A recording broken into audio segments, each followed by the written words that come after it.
بسم اللہ الرحمن الرحیم۔ السلام علیکم ورحمۃ اللہ وبرکاتہ۔ ایک بڑی کمپنی کو مینیجر کی پوسٹ کے لیے کسی انتہائی قابل شخص کی تلاش تھی، تاہم پینٹ کوٹ پہنے ہوئے اعلیٰ تعلیم یافتہ امیدواروں کے درجنوں انٹرویوز کے باوجود کوئی بھی امیدوار یہ نوکری حاصل کرنے میں کامیاب نہیں ہو پا رہا تھا۔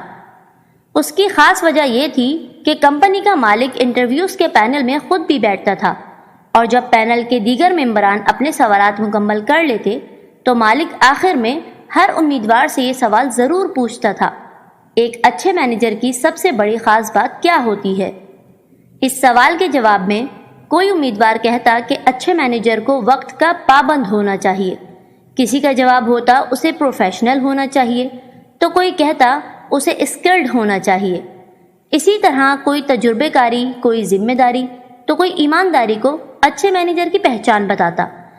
تاہم کمپنی کا مالک ان میں سے ہر جواب پر غیر تسلی بخش انداز میں خاموش ہو جاتا اور امیدوار کو جانے کا کہہ دیتا۔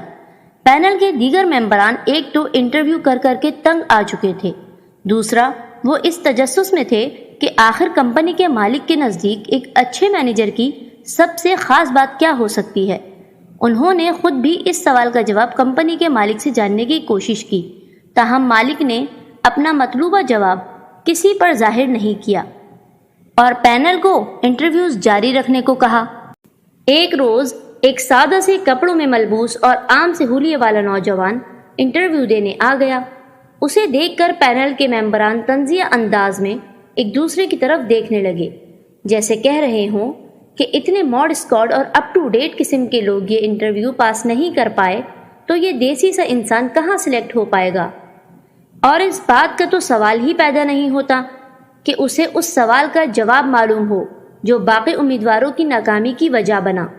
خیر، نوجوان نے پینل کے سوالات کے انتہائی اعتماد سے جواب دیے، جس کے بعد کمپنی کے مالک نے اپنا سوال پوچھا: جینٹل مین، یہ بتائیں کہ ایک اچھے مینیجر کی سب سے بہترین کوالٹی کیا ہوتی ہے؟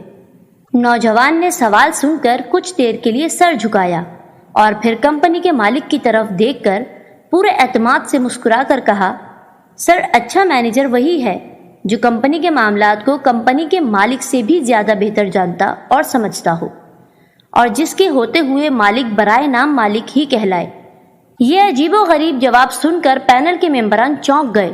وہ نوجوان کی اس بدتمیزی اور گستاخانہ لہجے پر تل ملا اٹھے اور اس پر شٹ اپ اور مائنڈ یور لینگویج جیسے کلمات کی بوچھاڑ کر دی۔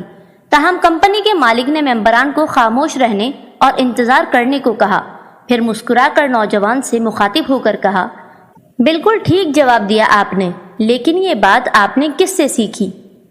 پینل ممبران حیرت سے ایک دوسرے کے منہ دیکھنے لگے۔ نوجوان نے بددستور خود اعتمادی کے ساتھ مسکراتے ہوئے جواب دیا: سر، اپنے گھر سے اور اپنے والدین سے۔ پینل ممبران نوجوان کی بات غور سے سننے لگے۔ نوجوان نے باری باری ان ممبران کی جانب دیکھتے ہوئے ان سے مخاطب ہوتے ہوئے اپنی بات جاری رکھی کہ ہم بہن بھائیوں نے اپنے والد کو اپنے گھر کے سربراہ کا درجہ دیا۔ ایک منٹ کے لیے مان لیجئے کہ وہ کمپنی کے مالک تھے، گھر بھر کی کفالت ان کی ذمہ داری تھی، لیکن گھر کو چلانا کسی مینیجر کا کام تھا۔ کس کے کپڑے کہاں ٹانگے ہیں، کس کے جوتے کہاں رکھے ہیں، کس کی کتابیں کہاں دھری ہیں، کس کے کھلونے کہاں پڑے ہیں، کپڑے گندے ہو گئے تو کون دھوئے گا، استری کر کے کون دے گا، سب کا من پسند کھانا بنا کے سامنے رکھنا، پھر برتن دھونا کس کی ذمہ داری ہے، پھر گھر بھر کی صفائی، جھاڑو پونچھ، فرش کی دھلائی، رات سب کو سلا کر پھر سونا، صبح سب سے پہلے جاگ کر سب کو جگانا، ایک ایک کو کھلا پلا کر تیار کر کے اسکول بھیجنا، کپڑے پھٹ جائیں تو پیوند لگانا، بٹن ٹوٹ جاتا تو ٹانکا لگانا، بیمار پڑ جاتے تو پرہیز والا کھانا بنانا اور دوائی دینا، عید، شادیوں، سیر سپاٹے، رشتہ داروں سے ملنے جانے کے لیے سب کی تیاری، گھر میں دعوت پر درجن بھر مہمانوں کا کھانا بنانا، سر میں تیل ڈالنا، جوئیں نکالنا، بخار میں ماتھے پر ٹھنڈی پٹیاں رکھنا، مالش کرنا، کبھی کھیر، کبھی حلوہ، کبھی گجریلا، کبھی کھچڑی، کبھی زردہ، کبھی شربت، کبھی ابلے ہوئے انڈے اور نہ جانے کیا کیا کچھ۔ یہ سب مینیج کرنے والی میری امی تھیں۔ وہ شاندار مینیجر تھیں۔ کبھی بھول کر ہم اپنے ابو سے پوچھ لیتے کہ ہماری فلاں چیز کہاں پڑی ہے تو ڈانٹ کر کہتے ارے بھائی مجھے کیا معلوم، اپنی امی سے پوچھو۔ اور اس سے بھی مزیدار بات یہ کہ خود ابو کا موبائل، پرس، کپڑے، جوتے، موٹر سائیکل کی چابی، حتیٰ کہ دفتر کی فائلیں تک امی کے پتے پر ہوتی تھیں۔ تبھی ہم اکثر ابو کو چھیڑتے ہوئے کہا کرتے تھے، آپ تو بس برائے نام ہی گھر کے مالک ہیں، آپ سے کہیں زیادہ تو امی گھر کو جانتی اور سمجھتی ہیں۔ اور ابو بھی ہنس کر اعتراف کیا کرتے کہ امی کے ہوتے ہوئے انہیں کبھی کسی بھی بات کی فکر نہیں ہوتی، اس لیے وہ گھر کے برائے نام مالک ہی ٹھیک ہیں۔ بس سر، اس لیے میرے نزدیک ایک اچھے مینیجر کی یہی تعریف ہے۔ کمپنی کے مالک نے تحسین آمیز نگاہوں سے نوجوان کو دیکھا اور پھر پینل سے مخاطب ہو کر کہا، آپ سب نے اس نوجوان کا جواب سن کر اسے ڈانٹ دیا تھا، لیکن اب جب کہ اس نے اپنے جواب کی تشریح کی ہے تو مجھے امید ہے آپ سمجھ گئے ہوں گے کہ اس کے جواب کے پیچھے اس کا مشاہدہ بھی ہے اور عمر بھر کا تجربہ بھی اور ایک ٹھوس نظریہ بھی۔ مجھے بھی ایسا ہی مینیجر چاہیے جس کے ہوتے ہوئے میں برائے نام مالک اور بے فکر شخص بن جاؤں۔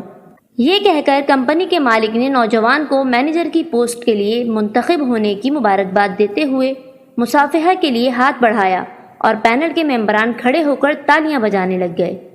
اس کہانی کے دو پہلو ہیں، ایک تو یہ کہ گھر کا ماحول بہترین درسگاہ ہے، اور دوسرا یہ کہ دوسروں کو قائل کرنے کے لیے رٹی رٹائی اور گھسی پٹی کتابی باتوں کا سہارا لینے کی بجائے سادہ الفاظ، عملیت پسندی اور فطری مشاہدات پر مبنی سوچ سے کام لیں، آپ زیادہ معتبر ٹھہریں گے۔